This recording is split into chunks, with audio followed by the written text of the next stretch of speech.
Okay, so this is our fourth free live class of this new free course, অর্থাৎ এই নতুন free কোর্সের আর চতুর্থ লাইভ ক্লাস। আজকের এই ক্লাসটিতে আমি আপনাদের সঙ্গে আলোচনা করব practical use of modal and semi modal auxiliary verb. English ল্যাঙ্গুয়েজে কিভাবে মডাল এবং সেমি মডাল ভার্বের ব্যবহারটা হয়ে থাকে, এটা খুবই গুরুত্বপূর্ণ একটা টপিক। কারণ এই মডাল এবং সেমি মডাল অক্সিলারি ভার্ব গুলো অনেক বড় একটা জায়গা, মেজর একটা প্লেস দখল করে আছে।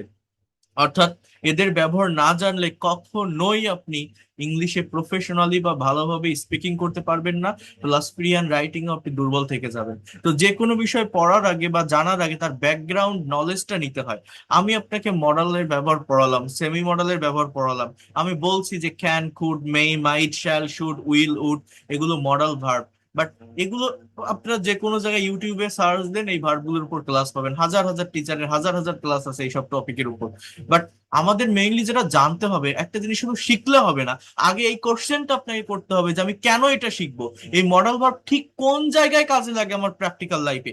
এই ব্যাকগ্রাউন্ডটা আগে আপনাকে বুঝতে হবে। ব্যাকগ্রাউন্ড নলেজটা যদি আপনি না নেন, না বুঝতে পারেন, এটা শেখা কখনোই আপনার জন্য ফ্রুটফুল হবে না। এটা শিখে আপনি শিখতে পারবেন, শিখে আপনি আবার ভুলে যাবেন, আপনি এটাকে অ্যাপ্লাই করতে পারবেন না আপনার প্র্যাকটিক্যাল জায়গাটাতে। সো অ্যাপ্লাই করাটা শিখতে হবে, যেটা মোস্ট ইম্পর্টেন্ট। এই কথাটা আমি বারবার বলি, আবারও বলছি, মডাল ভার্বের ব্যবহার আমি আপনাদেরকে শেখাবো, বাট আমি কেন শিখবো এই জিনিসটা আপনাকে আগে জানতে হবে, এটা অ্যাপ্লাই করা আপনাকে শিখতে হবে। সবার আগে একটা বিষয় বোঝার চেষ্টা করেন বা ভালোভাবে নেওয়ার চেষ্টা করেন। আমি সকলকে রিকোয়েস্ট করছি এই জায়গাটা একটু আপনারা খুব ভালোভাবে বুঝবেন। আমি আপনাদের একদম শুরুর ক্লাসে, ফার্স্ট ক্লাসে এবং সেকেন্ড ক্লাসে, ইভেন থার্ড ক্লাসে, প্রত্যেকটা ক্লাসে এই কমন স্ট্রাকচারটা নিয়ে কথা বলেছি। আপনাদের মনে থাকার কথা যে ইংলিশে যে কোনো সেন্টেন্স বা বাক্য তৈরি করতে গেলে মোস্ট অফ দ্য টাইম একটা প্র্যাকটিক্যাল স্ট্রাকচার ব্যবহার করতে হয়। সেটা হচ্ছে subject plus verb plus extension. এই জায়গাটাতে অবজেক্ট কি, কমপ্লিমেন্ট কি, অ্যাডভার্বিয়ালস কি, অ্যাডভার্বিয়ালস এর ব্যবহার করে কিভাবে শর্ট সেন্টেন্স কে লং করা যায়, এগুলো নিয়েও আমি আপনাদের কথা বলেছি। এরপর আমি দেখাইছি কিভাবে সেন্টেন্স তৈরি করতে হয়। ইংলিশে যে কোনো সেন্টেন্স বা বাক্য তৈরি করতে গেলে সবার আগে প্রয়োজন হয় কার? সাবজেক্টের। সাবজেক্ট মানে কি? কর্তা। মানে কি? একটা কথা যখন বলা হয়, একটা কাজ যখন করা হয়, কেউ তো একজন করে, কেউ তো একজন বলে। একটা বাক্যের সাবজেক্ট কি হতে পারে? আই হতে পারে, উই হতে পারে, ইউ হতে পারে, হি হতে পারে, শি হতে পারে, দে হতে পারে, রহিম হতে পারে, করিম হতে পারে। এগুলোই সাবজেক্ট। বাংলায় ভার্ব লাস্টে থাকে। বাংলা বাক্য ইংলিশ বাক্যের থেকে ডিফারেন্ট, কিন্তু উল্টা। বাংলায় ভার্ব লাস্টে থাকে, বাট ইংলিশে ভার্ব থাকে সাবজেক্টের পর। প্রত্যেকটা ইংলিশ বাক্যে সাবজেক্টের পরে ভার্ব বসে। ভার্ব মানে কি? যেটা করা, হওয়া, থাকা, খাওয়া, চলা, বলা, লেখা, এগুলো বোঝায়। মনে রাখবেন যে verb is the heart of English sentence. Without verb you can not be able to make any kinds of English sentence. ভার্ব ছাড়া আপনি ইংলিশে কোনো সেন্টেন্স বা বাক্য তৈরি করতে পারবেন না। আরেকটা কথা কি, সাবজেক্ট আর ভার্ব পাশাপাশি বসালে এক্সটেনশনের যে পার্টটা, অবজেক্টের যে পার্টটা, দেখবেন সেটা অটোমেটিক্যালি সিচুয়েশন অনুযায়ী চলে আসে। এই কথাগুলো আমি বলছিলাম। যেমন আই ইট, আমি খাই। আপনি কি খান? আপনি ভাত খান, ডাল খান, রুটি খান, যা খান বসান। সো আই ইট রাইস, এটা একটা কমপ্লিট সেন্টেন্স। উই প্লে, আমরা খেলি। আমরা কি খেলি? We play football, we play cricket, we play chess. So এইভাবে আপনি সেন্টেন্স গুলো বলতে পারেন। তাহলে একটা কথা আমি আপনাদের বলেছিলাম, মনে আছে কিনা, আমি এটার পিডিএফ ও পাঠিয়েছি, 200 এক্সাম্পল অফ ভার্বস এর, যারা প্রিভিয়াস ক্লাসগুলো করেছেন। আমি বলেছিলাম যারা ইংলিশে কথা বলতে পারেন না, যারা ইংলিশে ফ্রি হ্যান্ডে লিখতে পারেন না, ইংরেজি না শিখতে পারার প্রধান এবং অন্যতম কারণ বলে আমরা মনে করি যে ভোক্যাবুলারি না জানা, ভোক্যাবুলারি সম্পর্কে প্রপার কনসেপ্ট না থাকা বা না রাখা। আমি আপনাদের কি বলছিলাম যে ভোক্যাবুলারিতে যারা দুর্বল, ভোক্যাবুলারি বলতে মূলত ভার্ব রিলেটেড ভোক্যাবুলারি পড়বেন। কারণ একটা সেন্টেন্স বা বাক্য, যে কোনো সেন্টেন্স বা বাক্য আপনি যখন তৈরি করবেন, সাবজেক্ট গুলো হয় আই মানে আমি, না হলে তুমি, না হলে আমরা, তারা, সে, এই ধরনের নির্দিষ্ট একটা সার্কেলের ভিতর সাবজেক্ট সীমাবদ্ধ থাকে। এক্সটেনশন বা অবজেক্ট যেটা, ওই সাবজেক্টের পর ভার্ব বসাতে পারলে সেই এক্সটেনশন বা অবজেক্টের জায়গাটা অটোমেটিক্যালি চলে আসে। তাহলে যারা ভোক্যাবুলারিতে দুর্বল, ভোক্যাবুলারি সম্পর্কে যাদের কনসেপ্ট নেই, আমি কি বলেছিলাম, ভোক্যাবুলারি বলতে আপনার জানতে হবে কি? Verb related vocabulary. যার যত বেশি ভার্ব সম্পর্কে কনসেপ্ট থাকবে, যে ভার্ব গুলো বেশি ব্যবহৃত হয় আমাদের ডে টু ডে লাইফের স্পিকিং এ, কনভারসেশনে, কমিউনিকেশনে, সেই ভার্ব গুলোর ব্যবহার জানতে হবে, বাংলা অর্থ জানতে হবে, ফর্ম জানতে হবে, যেটাকে বলা হয় কনজুগেশন অফ ভার্ব। কেন ভার্বের ফর্ম জানতে হয়, এই কথাটা আমি আগেও বলেছি। যেমন প্রত্যেকটা ভার্বের টোটাল 5টা ফর্ম থাকে। আমাদের গতানুগতিক বইগুলোতে 3টা ফর্ম দেওয়া থাকে। আমি একটু হাইলাইট করে নিচ্ছি বিষয়টা এই জন্য, যাতে করে যারা নতুন আছেন তারা বুঝতে পারেন সহজে। যেমন দেখেন, ইট, ইট এর past form ate, past participle eaten, present participle eating, past third person form eats, write, wrote, written, go, went, gone, going, goes, drive, drove, driven, driving, drives, draw, drew, drawn, drawing, draws. এরকম প্রত্যেকটা ভার্বের 5টা করে form থাকে। তো আমি আপনাদের most useful 200টা ভার্বের বাংলা অর্থ প্লাস ফর্ম আমি একটা পিডিএফ দিয়েছি, যেগুলো আমি বলছি যে যারা ভোকাবুলারিতে দুর্বল, অ্যাটলিস্ট এই 200টা ওয়ার্ড যদি আপনি ভালোভাবে মেমোরাইজ করতে পারেন, ডেভেলপ করতে পারেন, আপনাকে কেউ আটকায় রাখতে পারবে না। ইভেন ওই ভার্ব গুলোকে কিভাবে গল্পের মাধ্যমে পড়া যায় সেটাও আমি আপনাদেরকে দেখিয়েছিলাম, আপনাদের মনে থাকার কথা। গল্পের মাধ্যমে কিভাবে ভোকাবুলারি ডেভেলপমেন্টটা করা যায়, যাতে করে আপনি আর কখনো না বলেন। গতানুগতিক ধারায় পড়ার থেকে গল্পের মাধ্যমে পড়া অনেক ভালো, গল্পের মাধ্যমে প্র্যাকটিস করা অনেক ভালো। তো সেটা আমি আপনাদেরকে বলছিলাম। তো যাই হোক, এখন আমি একটা কথা বলি যে এই ভার্ব আমাকে কেন শিখতে হবে। যেমন এইখানে যে বাক্যগুলো আমি লিখছি, আমি যদি আপনাকে বলি যে এই বাক্যগুলো কোন টেন্সে লেখা, আপনি কি বলবেন এক কথায়? যে স্যার প্রেজেন্ট সিম্পল বা প্রেজেন্ট ইনডিফিনিট টেন্স। কেন এই কথাটা বলবেন? যে আমি ভাত খাই, আমরা ফুটবল খেলি, তুমি কাজ করো, সে ছবি আঁকে, একটা কাজ অ্যাজ ইউজুয়াল হয়, তো রেগুলার ওয়েতে কোনো কাজ হয়, অ্যাজ ইউজুয়াল কোনো কাজ হয়, হ্যাবিচুয়াল কোনো কাজ, এটা প্রেজেন্ট সিম্পল বা প্রেজেন্ট ইনডিফিনিট। এখানে সাবজেক্টের পর যে মেইন ভার্বটা আমরা দেখছি, এটা প্রেজেন্ট ফর্মে আছে। তো আমি আপনাদের প্রিভিয়াস ক্লাসে কি বলছিলাম, এই যে বাক্যগুলো আপনি দেখছেন সবই প্রেজেন্ট ইনডিফিনিট টেন্সের। আমরা এরকম একটা স্টেবল টাইমের উপর কথাকে রেখে এগোতে পারি না। আপনারা যদি ইংলিশে কথা বলতে চান, কেন কথা বলতে পারেন না? আমরা স্পোকেন ইংলিশে কেন দুর্বল? আমাদের অ্যাকচুয়াল প্রবলেমটা কোথায়? আমি কি বলছিলাম, আমরা যখন কমিউনিকেট করি, আমরা যখন কমিউনিকেশন করি, আমরা যখন সার্টেন একটা টপিকের উপর প্রেজেন্টেশন দেই বা স্পিকিং করি, আমরা একটা স্টেবল টাইমে কথাকে রাখতে পারি না। আমাদের কথার পরিবর্তন করতে হয়, অর্থাৎ কাজের পরিবর্তন বা সময়ের পরিবর্তন হয়। এই পরিবর্তনের জন্য আমরা টেন্স শিখি। আমরা জানি যে ইংলিশে 3 প্রকার টেন্স আছে, প্রেজেন্ট, পাস্ট এবং ফিউচার। প্রত্যেকটা টেন্সের আবার 4টা পার্ট আছে, indefinite, continuous, perfect and perfect continuous. Total English ল্যাঙ্গুয়েজে টেন্সের স্ট্রাকচার 3-4-12টা। এই 12টা স্ট্রাকচার মানে একটা পার্টিকুলার ভার্বকে 12 ভাবে 12টা টাইমে ব্যবহার করা। কেন বারবার এই টাইমের কথা বলছি? এই 12টা টেন্সের স্ট্রাকচার হচ্ছে মূলত 12 জায়গায় ভার্বের ফর্মেট চেঞ্জ। আমার কথাটা বোঝেন, আমি আগের দিনও এটা দেখিয়েছি, মনে করেন। জাস্ট আমি একবার একটু দেখিয়ে দিচ্ছি, যেহেতু অনেক নতুন স্টুডেন্ট আছে, তারপর আমি ডিরেক্টলি মডাল ভার্বের ব্যবহারে চলে যাচ্ছি। জাস্ট 2টা মিনিট টাইম দেন, এখানে 2 মিনিটের বেশি নিব না। এ এবং বি, আমি আগে ওটা দেখিয়েছি, দুইজন মানুষ, এরা দুইজন মনে করেন হাজবেন্ড ওয়াইফ। এ সন্ধ্যায় বাইরে থেকে বাসায় এসে বি কে জিজ্ঞাসা করছে যে তুমি কি রাতে খেয়েছো, তুমি কি রাতে ভাত খেয়েছো। তাহলে এটার ইংলিশ কি? তুমি কি রাতে ভাত খেয়েছো। এই যে খেয়েছো, করেছো, গিয়েছো, থেকেছো, এগুলো কোন টেন্সে লেখা বলেন তো? এগুলোকে প্রেজেন্ট পারফেক্ট টেন্স বলে। অর্থাৎ ইংলিশটা এরকম, have you eaten rice at night. A B কে কি বলছে? Have you eaten rice, have you eaten rice at night. তুমি কি রাতে ভাত খেয়েছো? এখন বি উত্তর দিচ্ছে, আমি খাইনি, I have not eaten rice, E A T E N, eaten rice. এবার বি উল্টে আবার একে বলছে যে তুমি তো আসছো, তো তুমি কি এখন ভাত খাইতেছো, তুমি কি এখন খেতে যাচ্ছো। অর্থাৎ বি এইভাবে বলছে, আর ইউ ইটিং রাইস নাও। এটা কে বলছে? বি বলছে। কাকে বলছে? এ কে বলছে। এখন এ আবার বলছে আমি তো সকালে খেয়েছিলাম, I ate rice in the morning, আমি এখন খাবো না। MORNING, আমি এখন খাবো না। I will not eat rice now, আমি এখন ভাত খাবো না। এই যে এ এবং বি দুইজনের ভিতরে একটা কনভারসেশন হলো। এই প্রত্যেকটা বাক্যে, আমি এটা আগেও বলেছি, আমি একটা আহ আমি একটা কমন ভার্ব ব্যবহার করছি। সেই ভার্বটা কি বলেন তো? ইট। ইট মানে কি? ইট মানে আমরা জানি খাওয়া। এই প্রত্যেকটা বাক্যে ওই খাওয়া কথাটা রাখছি। কিন্তু খাওয়া কথাটাকে কিন্তু আমি একটা টাইমে বলিনি, আমি বিভিন্ন টাইমে বলছি। আমি বলছি যে তুমি কি খেয়েছো, সে বলছে যে তুমি কি খাইতেছো, সে বলছে যে আমি খেয়েছিলাম সকালে, আমি খাবো না। অর্থাৎ ইট মানে খাওয়া, কিন্তু খাওয়া কথাটাকে আমি যখনই বলছি খেয়েছো, খাইতেছো, খেয়েছিলাম, খাবো না। এই যে খাওয়া কথাটাকে যখন আমি বিভিন্ন টাইমে নিয়েছি, এই টাইমে নেওয়ার কারণে দেখেন, ইট মানে আমরা জানি খাওয়া, বাট এই সম্পূর্ণ কনভারসেশনে আমি খাওয়া শব্দটাকে ব্যবহার করছি ঠিকই, কিন্তু এই যে ইএটি ইট মানে খাওয়া আমরা যেটা জানি, সেই ইট কিন্তু কোথাও লিখিনি। আমি কোথাও লিখছি ইএটিইএন ইটেন, অথবা আমি কোথাও লিখছি ইএটিআইএনজি ইটিং, অথবা আমি কোথাও লিখছি এটিই এইট, অথবা will not it. Just it কি কোথাও আছে একবার খেয়াল করে দেখেন তো। ইট কিন্তু নেই, আছে ইটেন, আছে ইটিং, আছে এইট, আছে উইল নট ইট। আমরা ইংলিশে কথা বলতে পারি না কেন? আপনি স্পোকেন ইংলিশে দুর্বল কেন জানেন? ঠিক এই জায়গাটাতে। কোন জায়গাটাতে? ওই যে টাইমে আপনি একটা কথা বলেন, আপনি যখন ইংলিশে কনভারসেশন করবেন, কমিউনিকেশন করবেন, সার্টেন একটা টপিকের উপর প্রেজেন্টেশন দিবেন বা স্পিকিং করবেন, সেই কথাগুলো আপনাকে বিভিন্ন টাইম মেনটেন করে বলতে হয়। যখন বিভিন্ন টাইম মেনটেন করে বলবেন, তখন টাইম মানে কি? বিভিন্ন টেন্স মেনটেন করে বলা। সেই টেন্স অনুযায়ী ইনস্ট্যান্টলি ভার্বের যে ফর্মের পরিবর্তনটা হয়, এই পরিবর্তনটা আমরা করতে পারি না।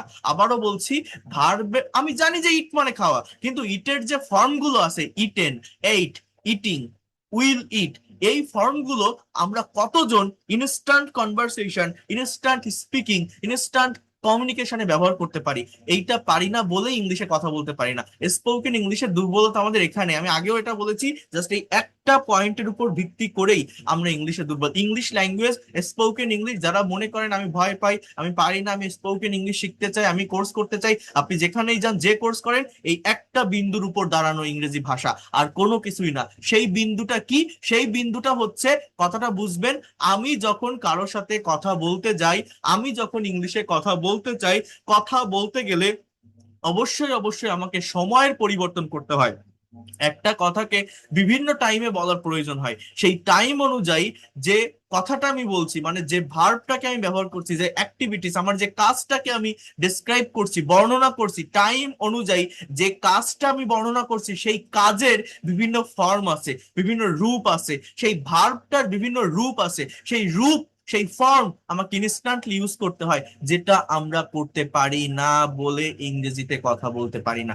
স্পোকেন ইংলিশ এইটাই। স্পোকেন ইংলিশের দুর্বলতা আমাদের এখানেই। এ কারণেই আমরা টেন্স শিখি। আমরা প্রত্যেকেই জানি যে ইংলিশ ল্যাঙ্গুয়েজ শেখার জন্য টেন্স শিখতে হয়, টেন্স একটা compulsory topic, but tense is nothing. টেন্সটা মূলত কি? টেন্সটা হচ্ছে মূলত ভার্বের ফর্মের চেঞ্জ। এক একটা টেন্সের স্ট্রাকচারে এক এক ধরনের ভার্ব বসে কথার কালের বা সময়ের পরিবর্তন হয়। তো টেন্সের টোটাল স্ট্রাকচার কয়টা? 12টা। আমার কথাটা বোঝার চেষ্টা করেন। আমরা কথা বলতে পারি না কেন? আপনি যখন ইংলিশে কথা বলতে যাবেন, কমিউনিকেশন করবেন, তখন যে টাইমে একটা কথাকে আপনি বলছেন, একটা ভার্বকে আপনি ব্যবহার করছেন, সেই টাইম অনুযায়ী, টেন্স অনুযায়ী ভার্বের সঠিক ফর্মটা, সঠিক রূপটা আপনি ইনস্ট্যান্টলি ইউজ করতে পারেন না। এইটা যে করতে সক্ষম হবে সে ইংলিশ এক্সপার্ট, আর এটা যে পারে না সে পারে না। এই হচ্ছে বিষয়, আর কিছুই না। একদম সহজ করে বললাম। ইংরেজি ভাষা আমরা অনেকেই অনেক কঠিন মনে করি, বাট কঠিন কোনো কিছু না। এইবার দেখেন, এটা আমি এখানে লিখে দেখাই আরেকবার। মনে করেন হি, আমি আগেও বলছি, ড্রাইভস এ কার। এই বাক্যটার বাংলা অর্থ কি? যে সে একটা গাড়ি চালায়। আমার কথাটা বোঝেন, সে একটা গাড়ি চালায়। এটা কোন টেন্স জানেন? প্রেজেন্ট ইনডিফিনিট বা simple present tense. Just subject কে? হি, ভার্ব কে? ড্রাইভ, আর এ কার কি? অবজেক্ট। সে একটা গাড়ি চালায়। এখন আমি যদি এখানে সময়ের পরিবর্তনটা করি, এই পরিবর্তন অনুযায়ী ভার্বটাকে আমরা ইউজ করতে পারি না। আমি যদি বলি সে একটা গাড়ি চালিয়েছিল, আমরা কি বলবো? যে হি ড্রোভ এ কার। সে গাড়ি চালিয়েছিল। এই যে ড্রাইভের পাস্ট ফর্ম যে ড্রোভ, এইটা যদি আপনি না জানেন, সে গাড়ি চালিয়েছিল, ওই কথাটার ইংরেজি কিন্তু আপনি কোনোদিন বলতে পারবেন না। হয়তো আপনি টেন্স শিখতেছেন, টেন্সের ডেফিনেশন জানছেন, যে অতীতকালের কথা বোঝালে বাংলা ক্রিয়াপদের শেষে ল বা লাম থাকলে তাকে পাস্ট টেন্স বলে। বাট একটা ভার্বের পাস্ট ফর্মটা কি, এইটা সবার আগে জানতে হয়। এই জন্য বারবার বলছি, আমার যারা পেইড কোর্সের স্টুডেন্টও থাকে, আগে ভার্বের ফর্ম খাতায় লেখায়, তারপর আমি ইংরেজি শেখানো শুরু করি। এবং এই ভার্বের ফর্মগুলো গল্পের মাধ্যমে লিখতে হয়। ভার্বের ফর্ম না জানলে আপনি যেখান থেকে, যার কাছ থেকে যে ইংলিশ শিখতে যান বা শেখেন না কেন, আপনি কখনোই ল্যাঙ্গুয়েজ ডেভেলপ করতে পারবেন না। এতটুকু আমি আপনাকে বলে রাখলাম। কারণ আপনি যেটাই বলতে যান না কেন, ভার্বের অমুক ফর্ম, ভার্বের তমুক ফর্ম, বি1, বি2, বি3 এরকম থাকে, দেখবেন বিভিন্ন স্ট্রাকচার এইসব থাকে। তো এইটা আপনাকে আগে বুঝতে হবে, এইটার ব্যবহার করা আগে শিখতে হবে। টেন্স কিছু না, টেন্স ইজ নাথিং। ভার্বের ফর্মের পরিবর্তন হয়েই এক একটা ভার্ব এক এক ধরনের সেন্টেন্সে বসার কারণে এক একটা টেন্সের নামকরণ হয়, আর কিছুই না। সো হি ড্রাইভস এ কার, সে একটা গাড়ি চালায়। হি ড্রোভ এ কার, সে একটা গাড়ি চালিয়েছিল। আমি যদি বলি হি উইল ড্রাইভ এ কার, সে একটা গাড়ি চালাবে। হি ইজ ড্রাইভিং আ কার, সে একটা গাড়ি চালাচ্ছে, DRIVING। আমি যদি বলি হি ওয়াজ ড্রাইভিং আ কার, সে একটা গাড়ি চালাচ্ছিল। He will be driving a car, will be driving, সে একটা গাড়ি চালাতে থাকবে। সো এইভাবে আমি যদি টেন্স জানি, সর্বোচ্চ এই ড্রাইভ, এই যে ড্রাইভ মানে চালানো, ড্রাইভ মানে কি চালানো, এই চালানো কথাটাকে 12 ভাবে 12টা টাইমে 12টা সেন্সে নিতে পারবো ও বলতে পারবো। হি হ্যাজ ড্রিভেন এ কার, সে একটা গাড়ি চালিয়েছে। সাবজেক্ট কে? হি। অবজেক্ট কে? এ কার। কথার পরিবর্তন, কালের পরিবর্তন, সময়ের পরিবর্তনটা কোথায় হচ্ছে? ভিতরে ভার্বের ফর্মে। এই যে ভার্বের ফর্মের পরিবর্তনটা আমি করছি, এইটা যখন আপনি প্র্যাকটিক্যাল কনভারসেশনে, কমিউনিকেশনে বা স্পিকিং এ ইনস্ট্যান্টলি করতে পারবেন কোনো কিছু ভাবা ছাড়া, তখনই আপনি ইংলিশ এক্সপার্ট হবেন। আমি আবার বলছি, ইংলিশ ল্যাঙ্গুয়েজ এইটাই। তাহলে এই এই যে আমার 7টা টেন্স কিন্তু অলরেডি লেখা হয়ে গেছে।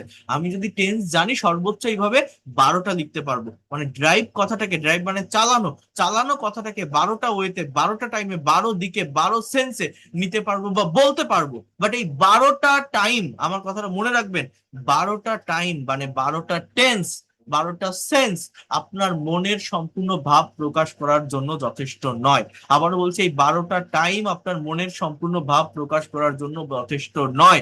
আপনি যে কথাগুলো বলছেন, এই কথাগুলো ব্রডলি যদি আপনি বলেন, যেমন আমি যদি আপনাকে বলি সে গাড়ি চালাইতো, আপনি কোন টেন্স দিয়ে বলবেন? আমি যদি এখন বলি তার একটা গাড়ি চালানোর কথা আছে, তার আজ আমাদের বাড়িতে যাওয়ার কথা ছিল, তার আজ আমাদের বাড়িতে ভাত খাওয়ার কথা ছিল, বা তাকে গাড়িটা চালাতে হতো, তাকে এই গাড়িটা চালাতে হয়েছিল, তোমার এই গাড়িটা চালানো উচিত, তোমার এই গাড়িটা চালাতেই হবে, এই কথাগুলো আপনি কোন টেন্স দিয়ে বলবেন? কোনো টেন্স দিয়ে আপনি বলতে পারবেন না।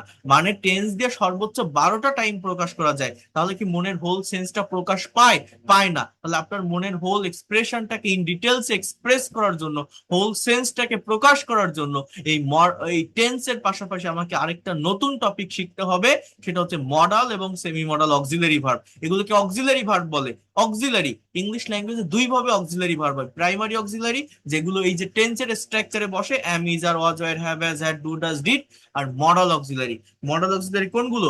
Can, could, may, might, shall, should, will, would, এগুলো। তো এই মডাল ভার্বের একটা সুবিধা হচ্ছে, টেন্সের স্ট্রাকচারে যেমন আমি মেইন ভার্বের ফর্মেট চেঞ্জ করছি, কোথাও ড্রাইভস বসাচ্ছি, কোথাও ড্রোভ বসাচ্ছি, কোথাও ড্রাইভিং বসাচ্ছি। বাট মডাল ভার্বের একটা সুবিধা হচ্ছে, মডাল গুলো কিন্তু অক্সিলারি, হেল্পিং ভার্ব, মেইন ভার্বকে কথা বলতে সাহায্য করে। সো মডালের পর যে মেইন ভার্বটা বলবে, সেই ভার্বের কোনো ফর্মেট চেঞ্জ হয় না, অলওয়েজ বেস ফর্মে থাকে। যেমন হি ক্যান ড্রাইভ এ কার, সে একটা গাড়ি চালাতে পারে। আমি যদি বলি সে চালাতে পারতো, হি কুড ড্রাইভ এ কার, এই কুড দিলাম বলে কি মেইন ভার্বের কোনো চেঞ্জ হবে? না। মডালের ক্ষেত্রে এটা একটা সুবিধা, যে মডালের পর মেইন ভার্বটা বেস ফর্মে থাকে। সেন্টেন্স গুলো প্রকাশ পায় ওই মডালের অর্থ অনুসারে। হি শুড ড্রাইভ এ কার, তার একটা গাড়ি চালানো উচিত। SHOULD, তার একটা গাড়ি চালানো উচিত। হি উড ড্রাইভ এ কার, সে গাড়ি চালাতো বা চালাইতো। এগুলো হচ্ছে মডাল ভার্ব। আমি যদি বলি হি ইজ টু ড্রাইভ এ কার, তাকে গাড়ি চালাতে হয়, এটাকে সেমি মডাল বলে। এটা কি আমি বলছি? হি হ্যাজ টু ড্রাইভ এ কার, তাকে গাড়ি চালাতে হবে। হি হ্যাড টু ড্রাইভ এ কার, তাকে গাড়ি চালাতে হয়েছিল। এই ধরনের একটা সেন্স আর কি দেয়। তাহলে দেখেন, সাবজেক্ট কে? হি। অবজেক্ট কে? এ কার। কথার পরিবর্তন, কালের পরিবর্তন বা সময়ের পরিবর্তনের জন্য পরিবর্তনটা কোথায় হয়? আমি আগেও বলেছি এই কথাটা, ভিতরে ভার্বের ফর্মে। ইংলিশ ল্যাঙ্গুয়েজে 12টা টেন্স প্লাস 18টা modal semi modal, total structure কয়টা? 30টা। আমি একটা কথা বারবার বলছি, 30টা স্ট্রাকচার মানে কি? এই যে ড্রাইভ মানে চালানো, এই চালানো কথাটাকে আপনি 30 ভাবে 30 দিকে 30টা টাইমে 30টা সেন্সে নিতে পারবেন বা বলতে পারবেন। যদি এইটা আপনি পারতে সক্ষম হন, বিশ্বাস করেন, whatever you think in Bangla, whatever you think in Bangla, you will be able to speak in English. আপনি বাংলায় যাই ভাবেন না কেন, আপনি সেটা ইংলিশে বলতে পারবেন। আপনার ব্রেনে বাংলায় যেটাই আসুক না কেন, সেটা আপনি ইংলিশে ইনস্ট্যান্টলি বলতে পারবেন। সো আমি রিকোয়েস্ট করছি, আপনারা প্রত্যেকে এই যে 12টা টেন্স এবং 18টা মডেল সেমি মডেলের প্র্যাকটিক্যাল ব্যবহারটা শিখে রাখবেন। টেন্স দিয়ে মনের সম্পূর্ণ সেন্স বা ভাব প্রকাশ করা যায় না বিদায়, এটাকে আরো ডেভেলপ করার জন্য, আরো ব্রড করার জন্য আমরা মডেল শিখি। এখনো পর্যন্ত আমি আজকের টপিকের ভিতর মুভ করতে পারিনি। তাহলে ব্যাকগ্রাউন্ডটাকে আমি বোঝাতে পারছি আপনাদের, যে আমরা মডেলের ব্যবহার আজকে আমি শিখবো, আমি আপনাদের শেখাবো এই মডেল ভার্ব আমরা কেন শিখি, ক্যান, কুড, মে, মাইট, এগুলোর ব্যবহার কেন করি। ইংলিশে ব্যবহার করি না আমরা? স্পোকেন ইংলিশ বলেন, রাইটিং বলেন, ব্যবহার করি। আপনি ইউটিউবে সার্চ দেন মডেলের উপর উপর অনেক ক্লাস আপনি পাবেন। বাট কেন আমরা এটা শিখি বা শিখবো, এইটা কি আমরা কখনো প্রশ্ন করি? এটা কি আমরা কখনো দেখছি, এর আগে ভাবছি? আজকে আমি সেই ধারণাটা বা সেই কনসেপ্টটা দিলাম। যে কোনো জিনিস শেখার আগে তার ব্যাকগ্রাউন্ড নলেজটা থাকা খুবই গুরুত্বপূর্ণ, তাহলে শেখার প্রতি আগ্রহ বাড়ে। শিখে বিষয়টাকে আমি কোথায় প্রয়োগ করব, কোথায় অ্যাপ্লাই করব, এইটা বোঝা যায়। আর এইটা বোঝা গেলে আমার এগুলোকে ব্যবহার করা, প্র্যাকটিক্যাল স্পিকিং বা রিটেন ইংলিশে আমার জন্য ব্যবহার করা অনেক সহজ হয়। আমি কি ওভারঅল বিষয়টা আপনাদের বোঝাতে পারছি? আপনারা কি বুঝতে পারছেন আমার কথাগুলো? বলেন। Yes, sir. Yes, sir. বুঝতে পারছি।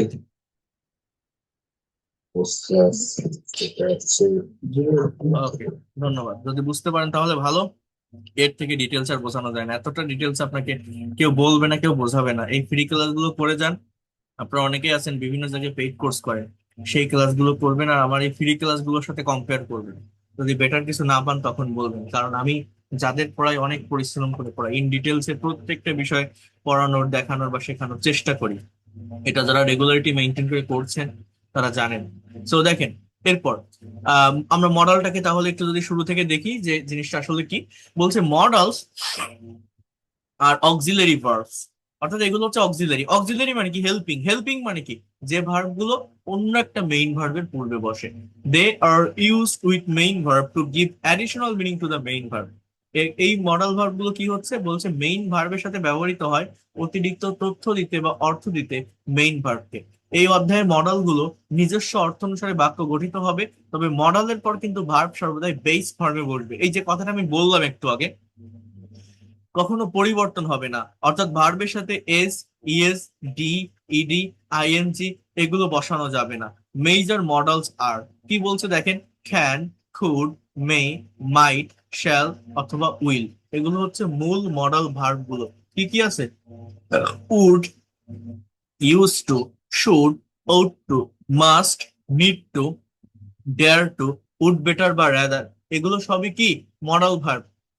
এখানে যে অর্থগুলো আপনারা দেখছেন, যে ক্যান মানে পারা, কুড পারা অতীত অর্থে, মেই সম্ভাবনা অর্থে, বা এখানে দেখছেন উড অতীত অভ্যাস অর্থে, শুড উচিত অর্থে, ইউজ টু অতীত অভ্যাস অর্থে, মাস্ট মানে অবশ্যই। এগুলো মানে পার্টিকুলার মিনিংটা দেওয়া বা অ্যাকচুয়াল মিনিংটা দেওয়া। কিন্তু এই মডাল ভার্ব গুলো কিন্তু অনেক বৈচিত্র্যময়। এই মডাল ভার্ব গুলো বিভিন্ন সেন্সে ব্যবহৃত হতে পারে, সেগুলো আমি আপনাদের বলবো। আমি যদি প্রথম থেকে অর্থগুলো একটু বলি, এই অর্থটা আগে বুঝতে হবে মডালে। যেমন এই যে ক্যানের যে অর্থ, ক্যান মানে পারা, এটা হচ্ছে সামর্থ্য অর্থে বা অ্যাবিলিটি অর্থে পারা বোঝায়। যেমন আমি একটা 10 মাইল দৌড়াতে পারি, I can run 10 Miles at a stretch. আমার ক্ষমতা আছে, সামর্থ্য আছে, অ্যাবিলিটি আছে, আমি তাই পারি। I could run 20 Miles at a stretch, আমি একটা 20 মাইল দৌড়াতে পারতাম। এটা হচ্ছে পাস্ট অ্যাবিলিটি। মে মানেও পারা, বাট এটা হচ্ছে সম্ভাবনা অর্থে পারা।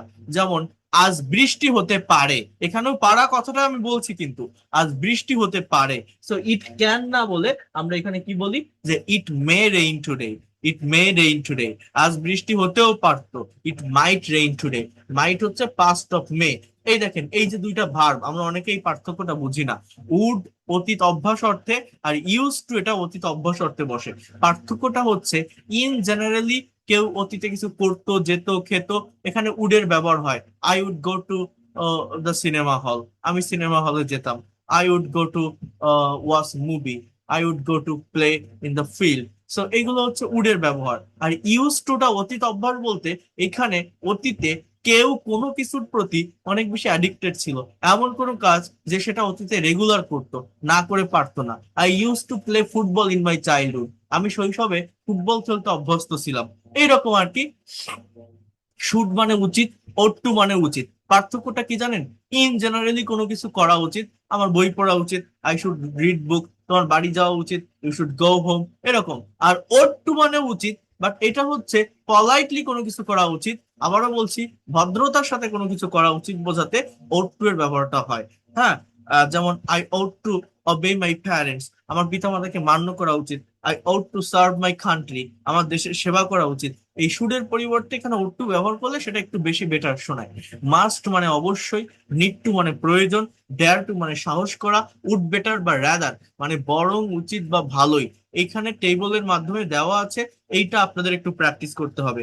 আমার লেখা বইটা যারা নিয়েছেন বা বইটা যাদের কাছে আছে, এই মডেলের চ্যাপ্টারে এই প্র্যাকটিসটা অনেক সুন্দরভাবে এগুলো দেওয়া আছে, প্রত্যেকে দেখবেন। সাবজেক্ট, দেন মডেল ভার্ব, দেন মেইন ভার্বের বেস ফর্ম, দেন অবজেক্ট। আমি একটা কথা আগেও বলেছি, সাবজেক্ট আর ভার্ব পাশাপাশি বসালে বাকি অংশটা কিন্তু অটোমেটিক্যালি চলে আসে। তো দেখেন, আই ক্যান স্পিক ইংলিশ, আমি ইংরেজি বলতে পারি, আমি ইংরেজি বলতে পারি, আমি ইংরেজি বলতে পারি। এখানে এখানে দেখেন একটু, আই কুড স্পিক ইংলিশ, আমি ইংরেজি বলতে পারতাম। অর্থাৎ মডেলের অর্থ অনুসারে সেন্টেন্সের অর্থের ভিন্নতা হবে। আই মে স্পিক ইংলিশ, আমি ইংরেজি বলতে পারি, এটা সম্ভাবনা অর্থে। আই মাইট স্পিক ইংলিশ, আমি ইংরেজি বলতেও পারতাম। আই শ্যাল স্পিক ইংলিশ, আমি ইংরেজি বলবো। আই শুড স্পিক ইংলিশ, আমার ইংরেজি বলা উচিত। আই উইল স্পিক ইংলিশ, আমি ইংরেজি বলবো। আই উড স্পিক ইংলিশ, আমি ইংরেজি বলতাম। I use two speak English, আমি ইংরেজি বলতে অভ্যস্ত ছিলাম। বোঝার চেষ্টা করেন, আই উড স্পিক ইংলিশ, আমি ইংরেজি বলতাম। I use two speak English, আমি ইংরেজি বলতে অভ্যস্ত ছিলাম। I ought two speak English, আমার ইংরেজি বলা উচিত। আই মাস্ট স্পিক ইংলিশ, আমি অবশ্যই ইংরেজি বলবো। I need to speak English, আমার ইংরেজি বলা দরকার। I dare to speak English, আমি ইংরেজি বলার সাহস করি বা সাহস দেখাই। সো এইভাবে প্রত্যেকটা মডেল দিয়ে, মেইন ভার্বের বেস ফর্ম দিয়ে আপনি সেন্টেন্স প্র্যাকটিস করতে পারবেন। এখানেও দেওয়া আছে অনেক সুন্দরভাবে। মডেল ভার্বের ব্যবহার খুবই সহজ। আমার এই পিডিএফ গুলো অনেক নিট অ্যান্ড ক্লিন সুন্দরভাবে সাজানো আছে। সো আমি আপনাদেরকে প্রোভাইড করলে আপনারা প্র্যাকটিস করবেন। দেখেন, I can speak English, I could speak English, I may speak English, I shall speak English, I should speak English, I would speak English, I must speak English. So এইভাবে কিন্তু আপনারা এটা ব্যবহার করতে পারেন।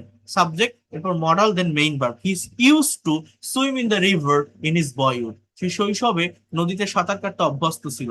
Mother use to recite the holy Quran everyday, মা প্রত্যহ কোরআন পাঠ করতো। He could answer the question, সে প্রশ্নটার উত্তর দিতে পারতো। Himel would go to the cinema at times, Himel মাঝে মধ্যে সিনেমা দেখতে যেত। You should obey your parents, তোমার পিতামাতাকে মান্য করা উচিত। তো এইভাবে আর কি মডেল ভার্ব গুলো দেওয়া আছে। একটু দেখেন, আমি যদি আরেকটু সামনের দিকে আসি, শুধু সেন্টেন্স তৈরি করলে হবে না, একটা সেন্টেন্স বা বাক্যকে আমরা কিভাবে নেগেটিভ করতে পারি, কিভাবে ইন্ট্রোগেটিভ করতে পারি, কিভাবে নেগেটিভ ইন্ট্রোগেটিভ করতে পারি, সেটাও দেখতে হবে। যেমন দেখেন, নেগেটিভটা কিভাবে হয়, যেহেতু এগুলো মডেল ভার্ব, এর সাথে নট বসালে কিন্তু বাক্য নেগেটিভ হয়ে যায়। আই কান্ট স্পিক ইংলিশ, আমি ইংরেজি বলতে পারি না। We couldn't write a letter, আমরা চিঠিটা লিখতে পারতাম না। You shouldn't draw a picture, তোমার ছবিটা আঁকা উচিত না। He wouldn't sing a song, সে গান গাইতো না। সে মাইটেন্ট প্লে ফুটবল, সে ফুটবল নাও খেলতে পারতো, ফুটবল নাও খেলতে পারতো। হ্যাঁ, সো এইভাবে কিন্তু এই সেন্টেন্স গুলো হয়ে থাকে। They won't climb a tree, তারা গাছে উঠবে না।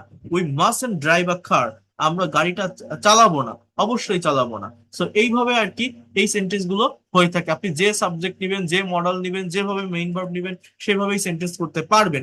অনেক সুন্দরভাবে এখানে ডেভেলপ করা আছে, প্রত্যেকে একটু দেখবেন। You can draw a picture, তুমি ছবি আঁকতে পারো না। ইউ কুডন্ট ড্র পিকচার, তুমি ছবি আঁকতে পারতা না। ইউ শুডেন্ট ড্র পিকচার, তোমার ছবি আঁকা উচিত না। ইউ উডেন্ট ড্র পিকচার, তুমি ছবি আঁকতে না, তুমি ছবি আঁকতে না। ইউ মাস্টন্ট ড্র পিকচার, তুমি অবশ্যই ছবি আঁকবে না। I shan't go to Dhaka, আমি ঢাকা যাব না। হি ওন্ট ডু ইট, সেটা করবে না। We won't agri on it, আমরা এটা রাজি হব না। সো এইভাবে কিন্তু আপনি এটা করতে পারেন। ইন্ট্রোগেটিভ সেন্টেন্স তৈরির ক্ষেত্রে আপনাকে কি করতে হবে, জাস্ট মডেল ভার্ব গুলো সাবজেক্টে আনতে হবে।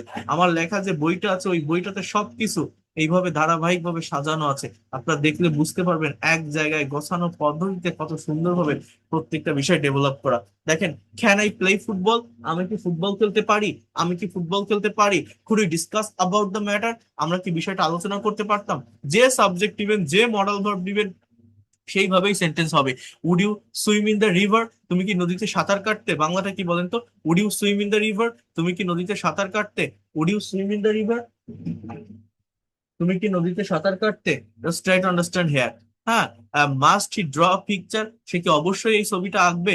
Must he draw a picture, সে কি অবশ্যই একটা ছবি আঁকবে। মে শি রাইট আ লেটার, সে কি একটা চিঠি লিখতে পারে, সে কি একটা চিঠি লিখতে পারে, মানে লেখার কি সম্ভাবনা আছে তার। Should they speak in English, তাদের কি ইংরেজি বলা উচিত। Might Rana do the work, Rana কি কাজটা করতেও পারে। Will Rani do the work, Rani কি কাজটি করবে।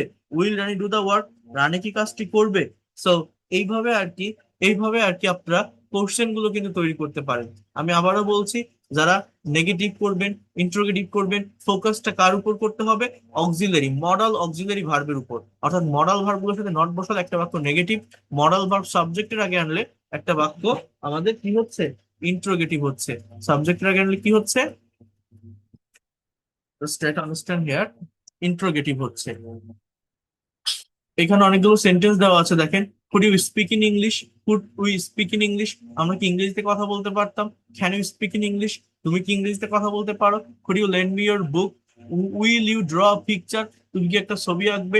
Will you post the letter? তুমি কি চিঠিটা ডাকে দিবে? Can she do the work? অর্থাৎ আগে modal verb, then subject, then main verb. এইভাবে এই কোশ্চেন গুলো তৈরি করা হচ্ছে। এটা খুবই সিম্পল, আপনারা পারবেন। তো কিভাবে নেগেটিভ বা ইন্ট্রোগেটিভ করতে হয় এটা তো দেখলেন, বাট মেইন যে জায়গাটা সেটা হচ্ছে এই যে মডাল ভার্ব গুলো আপনি দেখছেন না, ক্যান মানে পারা, কুড মানে পারা অতীত অর্থে। আমার পেইড কোর্সে এই মডাল ভার্বের উপর অ্যাটলিস্ট 5 থেকে 6টা ধারাবাহিক ক্লাস আছে, যেটা একদিনে বোঝানো সম্ভব নয়। 5 থেকে 6টা।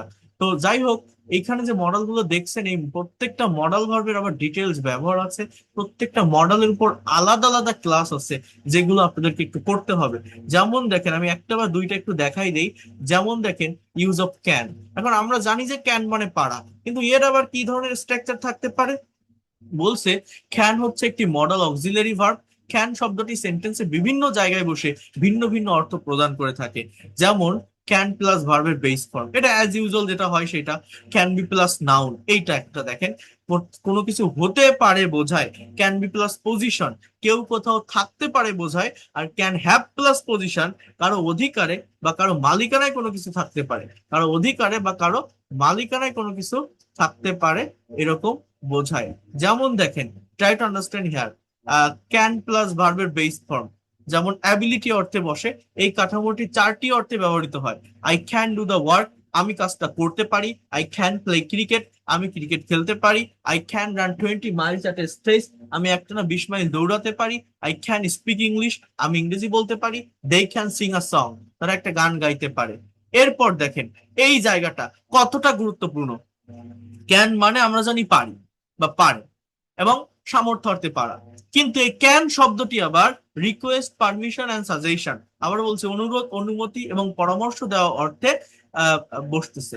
Request, permission and suggestion, request, permission and suggestion, অনুরোধ, অনুমতি এবং পরামর্শ।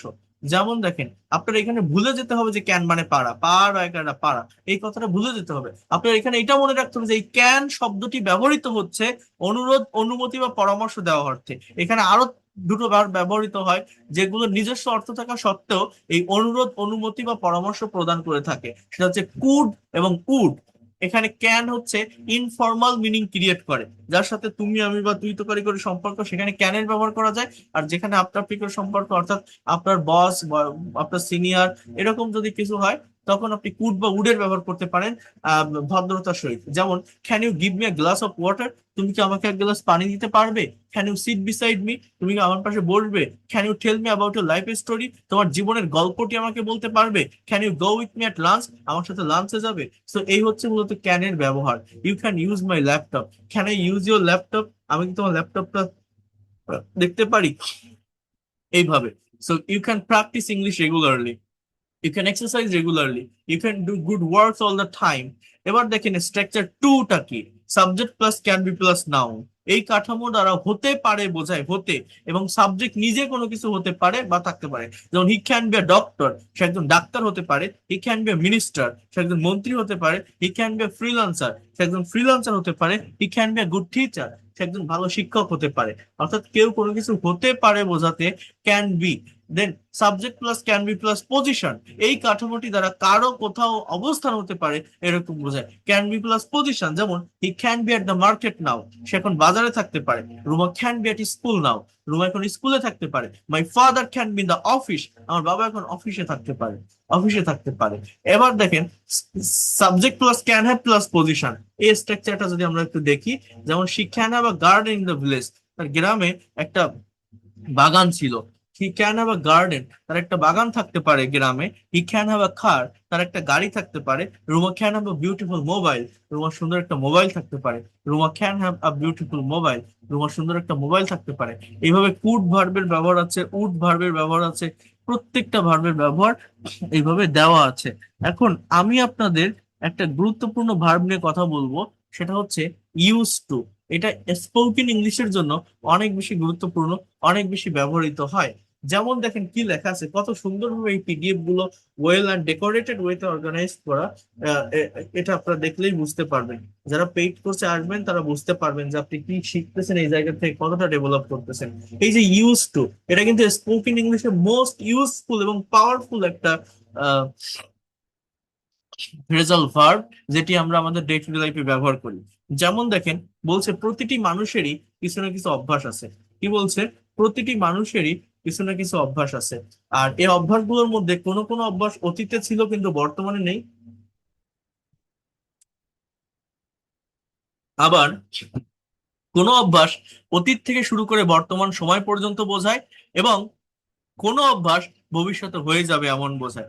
যেমন সে প্রত্যহ কোরআন পড়তো, আমি গল্প করতে অভ্যস্ত, পলি নদীতে গোসল করতে অভ্যস্ত হয়ে যাবে। এই ধরনের বাক্য আমাদের দৈনন্দিন জীবনে ব্যবহার করে থাকি। এই ধরনের বাক্যগুলো কিভাবে ইংরেজি করতে হয় তা আমাদের জানা থাকা প্রয়োজন।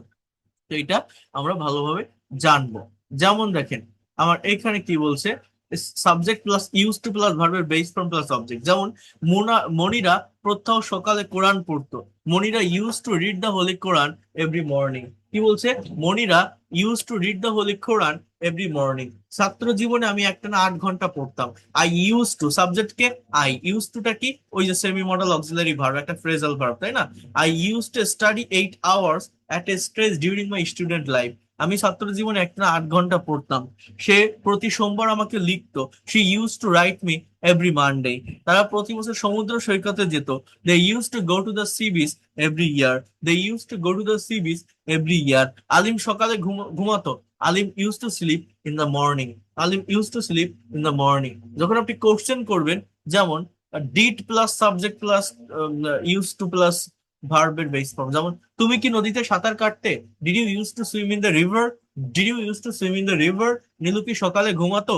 Did Nilu use to sleep at morning? Did Nilu use to sleep at morning? তোমার আব্বা কি নিয়মিত খবরের কাগজ পড়তেন? Did your father use to read newspaper regularly? Did your father use to read newspaper regularly? তোমার আব্বা কি নিয়মিত খবরের কাগজ পড়তেন? এরপর দেখেন, অতীতে কেউ কিছু করতো এরকম দেখলাম, বাট অতীত থেকে শুরু করে এখনো পর্যন্ত কোনো একটা কাজ চলমান আছে, এই কথাগুলো আপনি কিভাবে ইংলিশে বলবেন? অতীত থেকে শুরু করে, আমার কথাটা বোঝেন, কোনো একটা কাজ কারো করা অভ্যাস আছে, চলমান আছে বললে ভুল হবে। অতীত থেকে শুরু করে এখনো পর্যন্ত কোনো একটা কাজ করা কারো অভ্যাস আছে, এইটা আপনি ইংলিশে কিভাবে বলবেন, কিভাবে ডিসক্রাইব করবেন? যেমন দেখেন, সে প্রত্যহ কোরআন পড়তে অভ্যস্ত। He is use to reading the holy Quran every day. He is use to reading the holy Quran every day. Zakir প্রতিদিন সকালে হাঁটতে অভ্যস্ত। Zakir is use to walking about every morning. Zakir is use to walking about every morning. আমরা পুকুরে সাঁতার কাটতে অভ্যস্ত। We are use to swimming in the pond. We are use to swimming in the pond. আমি প্রতি রাতে গান শুনতে অভ্যস্ত। I am use to listening to song every night. I am use to listening to song every night. এরপর দেখেন, বোঝার চেষ্টা করেন, প্রত্যেকটা বিষয় ভালোভাবে নেওয়ার চেষ্টা করেন। এরপর দেখেন, যখন আপনি নেগেটিভ করবেন এগুলোর, যেহেতু অক্সিলারি বা হেল্পিং ভার্ব আছে এখানে, ওইগুলোর সাথে নট বসালে এই বাক্যগুলো নেগেটিভ হবে। লুনা ছেলেদের সাথে গল্প করতে অভ্যস্ত নয়। Luna isn't use to gossiping with boys. তারা নদীতে সাঁতার কাটতে অভ্যস্ত নয়। They aren't use to swimming in the river. They aren't use to swimming in the river. Zakir সাহেব ভাত খেতে অভ্যস্ত নয়। Mister Zakir isn't use to eating rice. Mister Zakir isn't use to eating rice. যখন আপনি ইন্টারোগেটিভ করবেন, জাস্ট এই হেল্পিং ভার্ব গুলো এক পাশে আনবেন। যেমন, করিম সাহেব কি ভ্রমণের সময় ঘুমাতে অভ্যস্ত? Is mister Karim use to sleeping in a journey? Is mister Karim use to sleeping in a journey. তারা কি রাত জেগে পড়তে অভ্যস্ত? Are they use to studying keeping up late? Are they use to studying keeping up late. তুমি কি মেয়েদের সাথে গল্প করতে অভ্যস্ত? Are you use to gossiping with girls? Are you use to gossiping with girls? তো এইভাবে আর কি করতে পারবেন। আর এখানে আরেকটা স্ট্রাকচার আছে, দেখেন, সাবজেক্ট প্লাস উইল বি বা will get use to plus ভার্বের সাথে আইএনজি। অর্থাৎ ভবিষ্যতে কেউ কোনো কাজ করতে অভ্যস্ত হয়ে যাবে বোঝাতে এই স্ট্রাকচারটি ব্যবহৃত হয়। আবার বলছি, ভবিষ্যতে কেউ কোনো কাজ করতে অভ্যস্ত হয়ে যাবে বোঝায়। যেমন Milon will get use to bathing in the river. Milon নদীতে গোসল করতে অভ্যস্ত হয়ে যাবে। Milon will get use to bathing in the river. Milon নদীতে গোসল করতে অভ্যস্ত হয়ে যাবে। জাকির খুব শীঘ্রই দিনে 10 ঘন্টা কাজ করতে অভ্যস্ত হয়ে যাবে। Zakir will soon get use to working 10 hours a day। Zakir will soon get use to working 10 hours a day। তুমি তাড়াতাড়ি গোলমালের মধ্যে ঘুমাতে অভ্যস্ত হয়ে যাবে। You will soon get use to sleeping in a noise. You will soon get use to sleeping in a noise. তারা কঠোর পরিশ্রম করতে অভ্যস্ত হয়ে যাবে। They will get use to doing hard work. They will get use to doing hard work. তুমি 2 মাসের মধ্যে বরিশালে থাকতে অভ্যস্ত হয়ে যাবে। You will get use to staying in Barishal within 2 months। You will get use to staying in Barishal within 2 months। তো এই হচ্ছে get use to. Will be use to বলতে পারেন অথবা উইল গেট ইউজ টু বলতে পারেন। তো এইভাবে আর কি এটা আপনাকে ইউজ টু এর ব্যবহারটা প্রফেশনালি বা প্র্যাকটিক্যাল ওয়েতে জানতে হবে। প্রত্যেকটা মডেলের ব্যবহার জানতে হবে। এখানে উডের ব্যবহার আছে, সুডের ব্যবহার আছে, অর্থাৎ প্রত্যেকটা মডেলের উপর ডিটেলস কিন্তু আলাদা আলাদা ক্লাস আছে, আলাদা আলাদা ফাংশন আছে। এবার দেখেন, আমি যদি আপনাদেরকে একটু বলি যে just wait a minute, I am going to show you about that. আমি যদি একটু সেমি মডাল অক্সিলারি ভার্বটা নিয়ে আপনাদের সাথে কথা বলি, সেমি মডাল ভার্বটা আসলে কি? আসলে এই ভার্বগুলো হচ্ছে, মানে এই যে সেমি মডাল, এই ভার্বগুলো হচ্ছে এদের চেহারাটা প্রাইমারি অক্সিলারির মতো, মানে যেগুলো টেন্সের স্ট্রাকচারে বসে, হ্যাঁ, বাট এরা কাজ করে মডেলের মতো। অর্থাৎ ওই প্রাইমারি অক্সিলারি ভার্বগুলোর সাথে টু যুক্ত হচ্ছে। বলছে am to, is to, are to. এবার কেমন সেটা?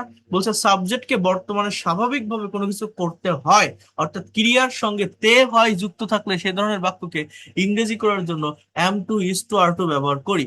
Subject plus am to is to are to plus ভার্বের বেস ফর্ম। যেমন মুক্তাকে প্রত্যহ রান্না করতে হয়। Mukta is to cook rice daily. Mukta is to cook rice daily. জাকিরকে প্রত্যহ অফিসে যেতে হয়। Zakir is to go to office everyday. ছাত্রদের প্রচুর অধ্যয়ন করতে হয়। Students are to study mass.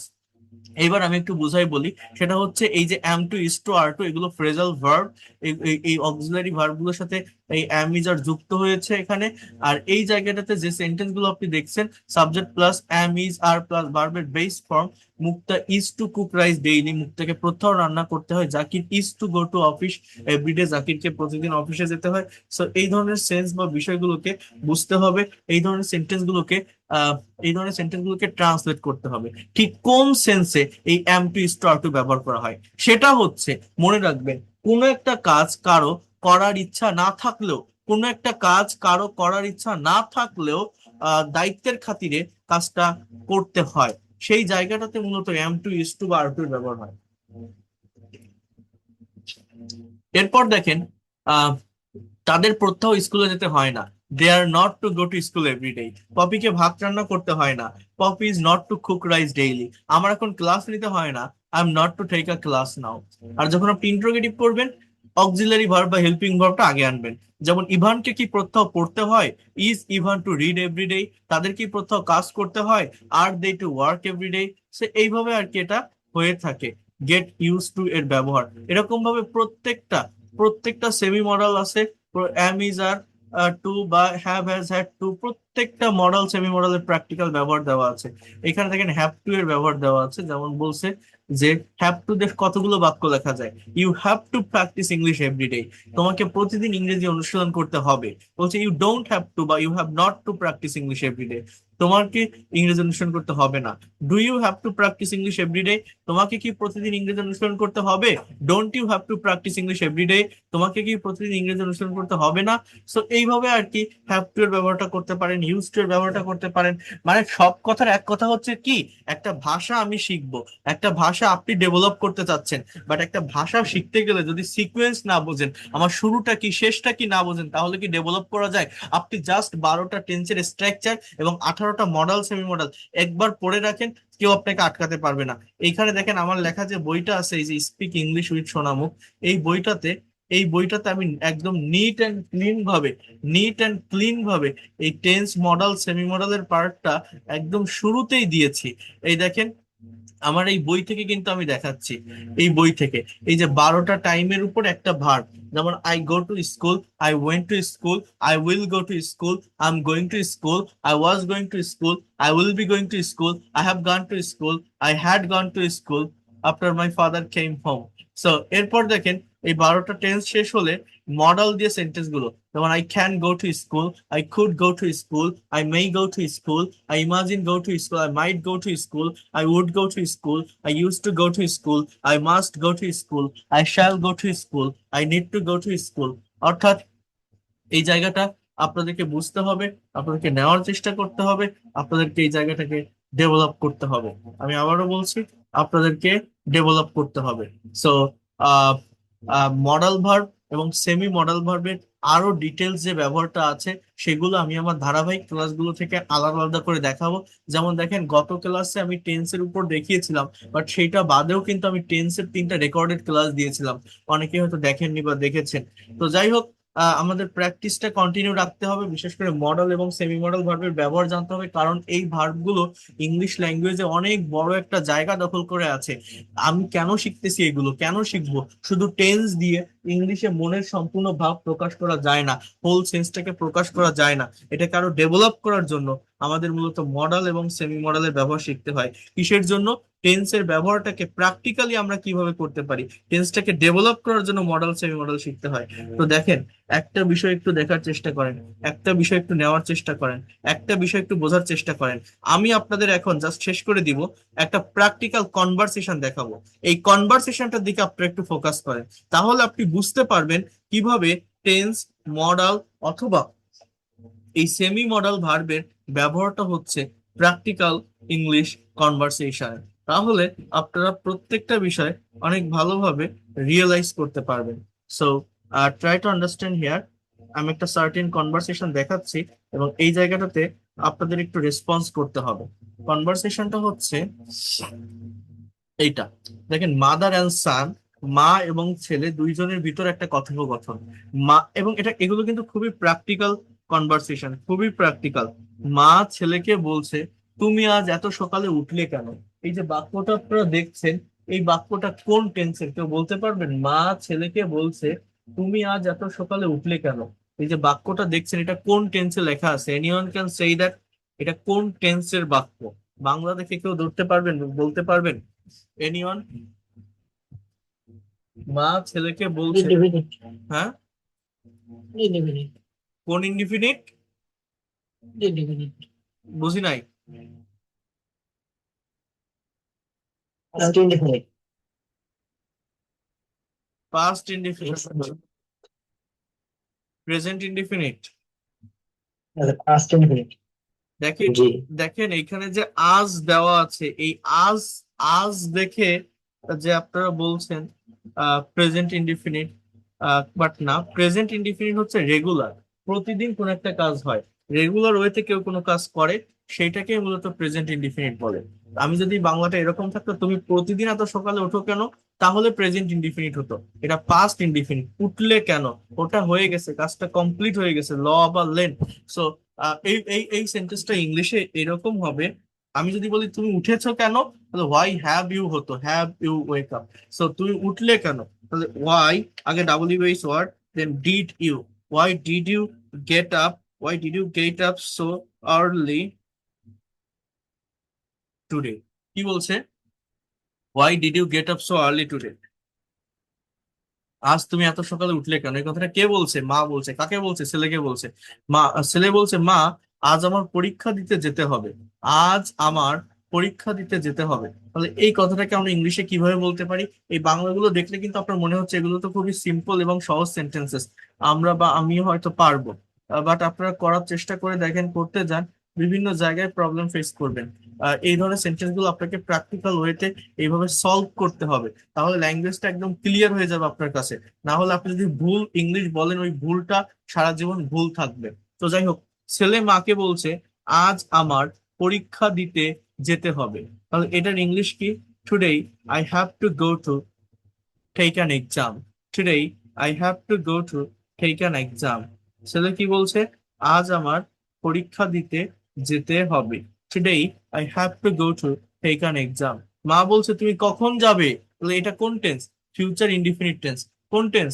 Future indefinite tense. তুমি কখন যাবে কি হবে? when will you go, when will you go, তুমি কখন যাবে। আমি যদি বলি তুমি কখন যাও, দেখেন যেটা আমরা দেখতেছি, যে টেন্সটা আমরা ধরতেছি, শুধু সেইটা না, সেইটা বাদে আরো কোনগুলো ট্রান্সফর্ম করা যায় এটা দেখতে হবে। তো কি বলছে দেখেন, ট্রাই টু আন্ডারস্ট্যান্ড হেয়ার। তুমি কখন যাবে, when will you go। এখানে যদি বাক্যটা এরকম থাকতো, তুমি যে তুমি কখন যাও, তখন কি হতো? when do you go। তুমি কখন যাও কি হবে? when do you go। তুমি কখন যাবে, when will you go। তুমি কখন গিয়েছিলে, when did you go। তুমি কখন গিয়েছিলে, when did you go। তুমি কখন যেতে থাকবে, when will you be going। তুমি কখন যেতে থাকবে, when will you be going, when will you be going, when will you be going।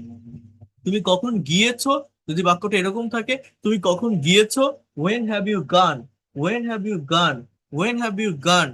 ছেলে বলছে নটায়। তুমি কি রান্না করেছো, তাহলে সার্টেন টাইমের আগে অ্যাট প্রেপোজিশন বসে, অ্যাট 9 AM, অ্যাট 9 AM বলছে, কি বলছে, নয়টায়, অ্যাট 9 AM তুমি কি রান্না করেছো, তাহলে এটার ইংলিশ কি?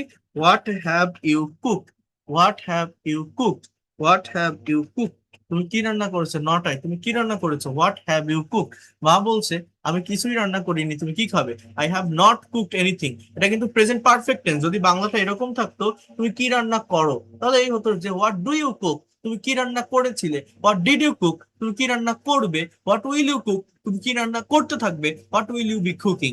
বলছে আমি কিছুই রান্না করিনি, I have not cooked anything, what will you eat. তুমি কি খাবে, I have not cooked anything, I have not cooked anything, what will you eat. ছেলে বলছে তুমি যা তাড়াতাড়ি তৈরি করতে পারবে সেটা করো, তুমি যা তাড়াতাড়ি তৈরি করতে পারবে সেটা করো। মা বলছে পরোটা খাবা কি, উইল ইউ টেক পরোটা। হ্যাঁ, এরপর বলছে যে দইও রয়েছে, তাহলে দই ইংরেজি কি, ইয়োগার্ট। এখানে ইয়োগার্ট ইজ অলসো রেডি। ছেলে বলছে না মা, কোনো তরকারি রান্না করো।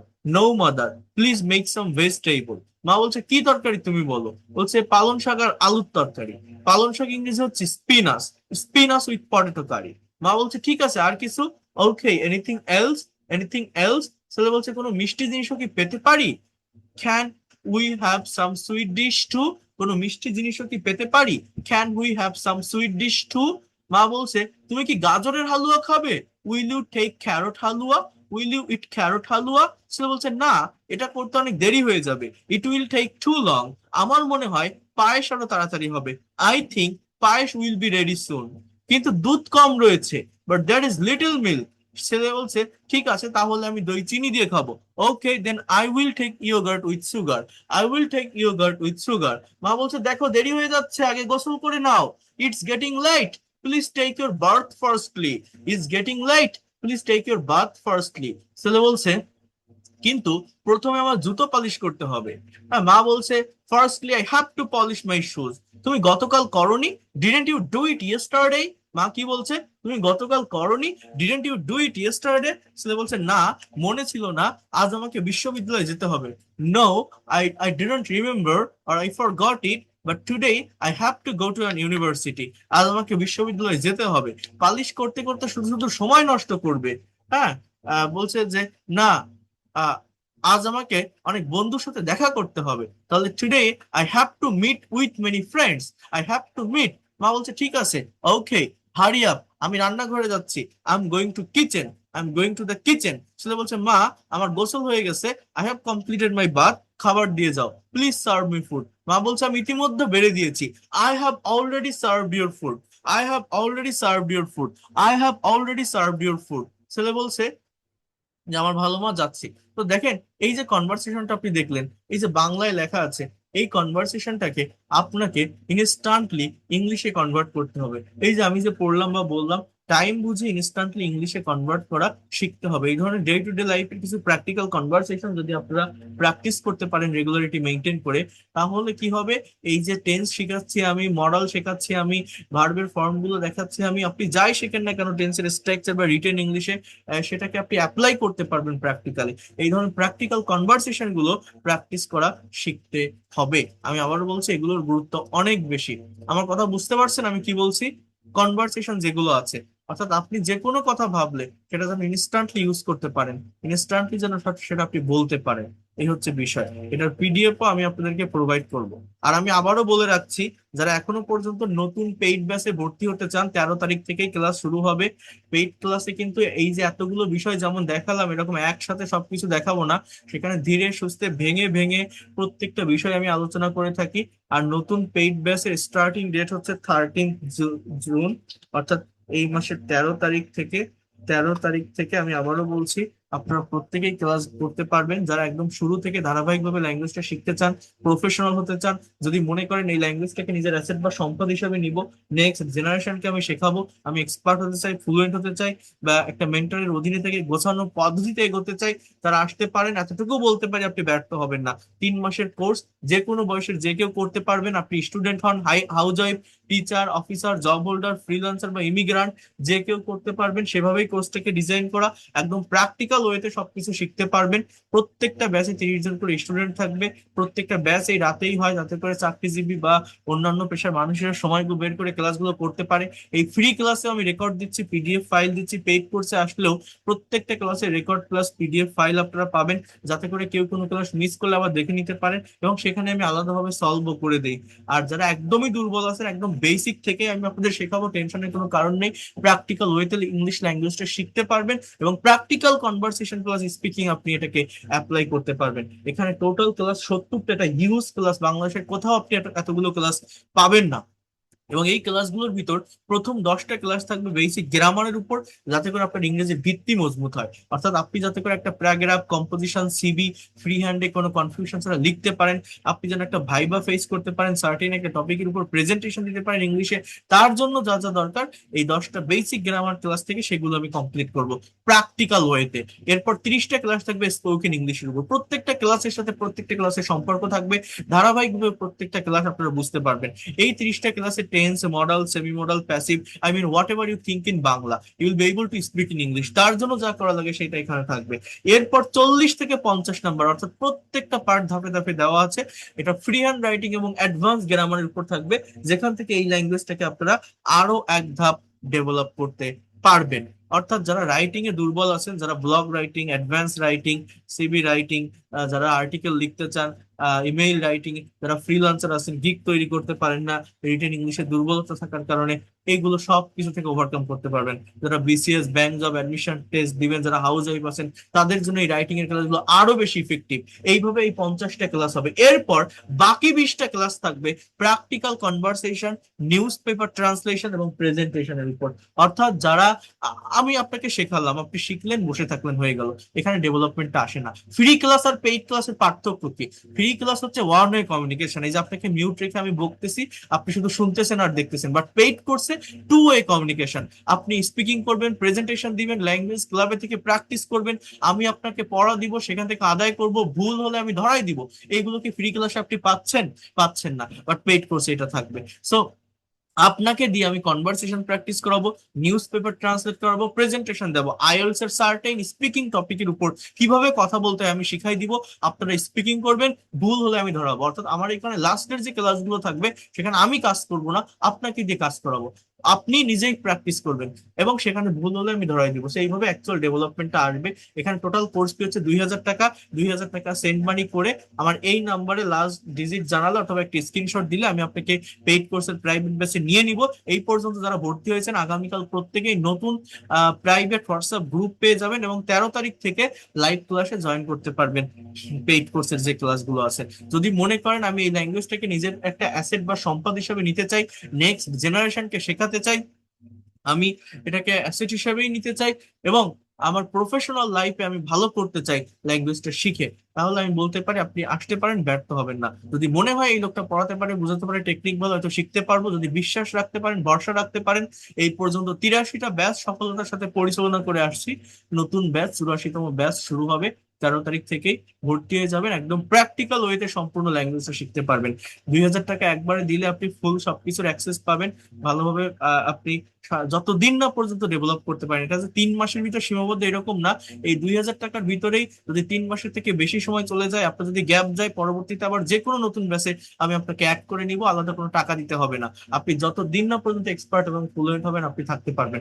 আর যদি একসাথে 2,000 না দিতে পারেন, এই সুযোগটা আমি রাখছি, 1,000 টাকা অ্যাডভান্স করেও কিন্তু আপনারা পেইড কোর্সের ক্লাস শুরু করতে পারবেন। এটা বাংলাদেশের কোথাও কোনো প্রতিষ্ঠান কোনো কোর্স আপনাকে দিবে না, বাট এটা আমি দিয়ে থাকি, কারণ আমি শেখানোর চেষ্টা করি। এই ফ্রি ক্লাসেও আমি আপনাকে শেখাচ্ছি, পেইড কোর্সে যারা আসবেন তারাও শিখবেন প্রফেশনালি, একদম প্র্যাকটিক্যালি প্রত্যেকটা বিষয় শিখতে পারবেন বা নিতে পারবেন। তো আমার এই দুইটা নাম্বারে যোগাযোগ করবেন। আর আজকের ক্লাসের রেকর্ড পিডিএফ ফাইল আমি দিয়ে দিব, 01997356957, 01938689196। আমি যে কথাটা আপনাদের বললাম, টেন্স, মডাল, সেমি মডাল, 12টা টেন্স, 18টা মডাল, সেমি মডাল, এই যে 30টা স্ট্রাকচারের কথা বলছি, এই 30টারই negative, interrogative, negative interrogative, WH word যুক্ত ইন্টারোগেটিভ, নেগেটিভ করা শিখতে হয়। তাহলে দ্রুত, খুবই দ্রুত ল্যাঙ্গুয়েজ ডেভেলপ করা যায়। আমি এটা করাই, আমি করাবো আপনাদের। এখানে তো অত ভালোভাবে দেখাতে পারলাম না ফ্রি ক্লাসে। ইংলিশ ল্যাঙ্গুয়েজ খুব কঠিন কোনো কিছু না, খুবই সহজ, একদম প্র্যাকটিক্যালি আপনি ডেভেলপ করতে পারবেন। এতটুকু বলতে পারি, যদি আপনার শেখার ইচ্ছা থাকে, আপনি যদি একটু সময় দিতে পারেন, আমি আপনাকে শেখাতে পারবো। এখানে ব্যত্যয় ঘটবে না, অনেক ভালোভাবে ডেভেলপ করতে পারবেন। সেটা আপনি যে এইজের পার্সনই হন না কেন, আপনার লেখাপড়া অনেকদিন গ্যাপ গেলেও আপনি পারবেন। যারা পেইড কোর্সে ভর্তি হবেন, আপনার একটা আইডি কার্ড দিয়ে দিব, এরকম কোর্স শেষে সার্টিফিকেট থাকবে, আপনার একটা আইডেন্টিটি থাকবে, আপনি আমার ব্যাচের স্টুডেন্ট। অর্থাৎ আপনি অনলাইনে ক্লাস করছেন, হোয়াটসঅ্যাপ নাম্বারটা ডিলিট হলে বা ইনকেস কোনো প্রবলেম হলে এটা দেখালে আমি যে কোনো নতুন ব্যাচে আপনাকে অ্যাড করে নিতে পারবো। সো টেনশনের কোনো কিছুই নেই, একদম প্র্যাকটিক্যাল ওয়েতে অনেক ভালোভাবে আপনি ল্যাঙ্গুয়েজটা ডেভেলপ করতে পারবেন। এতটুকু আমি আপনাকে অ্যাসিওর করতে পারি। প্রত্যেকটা ক্লাস শেষে আপনার record class plus PDF file পেয়ে যাবেন, অর্থাৎ পরবর্তীতে আবার চর্চা করতে পারবেন। আমার এখানে ল্যাঙ্গুয়েজ ক্লাব আছে, যেখানে সপ্তাহে 7 দিন আপনি স্পিকিং প্র্যাকটিস করতে পারবেন আমার আন্ডারে থেকে। সো কেন আপনি ব্যর্থ হবেন? ল্যাঙ্গুয়েজ ক্লাবে বা আমার যে কনভারসেশন ক্লাস, ছেলে এবং মেয়েদের জন্য আলাদা করে দুইটা গ্রুপ করা থাকে। সো অনেক ভালোভাবে আপনারা ডেভেলপ করতে পারবেন, এতটুকু আমি বলতে পারি। প্র্যাকটিক্যাল ওয়েতে ল্যাঙ্গুয়েজটা শিখতে পারবেন। Okay, so that's all for today. কারো কোনো কথা যদি থাকে, কোশ্চেন যদি থাকে, হোয়াটসঅ্যাপে নক দেন, যোগাযোগ করেন। আর আগামীকালও সেম টাইমে রাত 10টায় ফিফথ ফ্রি লাইভ ক্লাস করবেন। এই ক্লাসটা অনেক বেশি গুরুত্বপূর্ণ হবে, প্যাসিভ ভয়েসের উপর আমি ক্লাসটা নিব, খুবই গুরুত্বপূর্ণ একটি ক্লাস হবে। আর যারা পেইড কোর্সে ভর্তি হতে চান, সিট খুব বেশি নেই, আর কয়েকটা সিট আছে, আপনারা দ্রুত ভর্তি হয়ে যাবেন। 13 তারিখ থেকেই ক্লাসগুলো শুরু হবে। ওকে, সো ভালো থাকেন। That's all for today. Thank you. আল্লাহ হাফেজ। আমি আগামীকাল আপনাদের সাথে কথা বলবো লাইভ ক্লাসে, যে কোনো কোর্সের বা সমস্যা থাকলে। আজকে আর বলতে পারছি না, কারণ আমি একটানা ক্লাস নিয়েছি, আর আজকে সারাদিন আমি অনেকটা পরিশ্রম করেছি। আজকে প্রায় 300 কিলোমিটার মতো জার্নি করা লাগছে বিভিন্ন জায়গায়। সো যাই হোক, ভালো থাকেন। That's all for today. Thank you. আল্লাহ হাফেজ, and see you in the next class. আগামীকালও সেম টাইম রাত 10টায় জয়েন করবেন। ধন্যবাদ।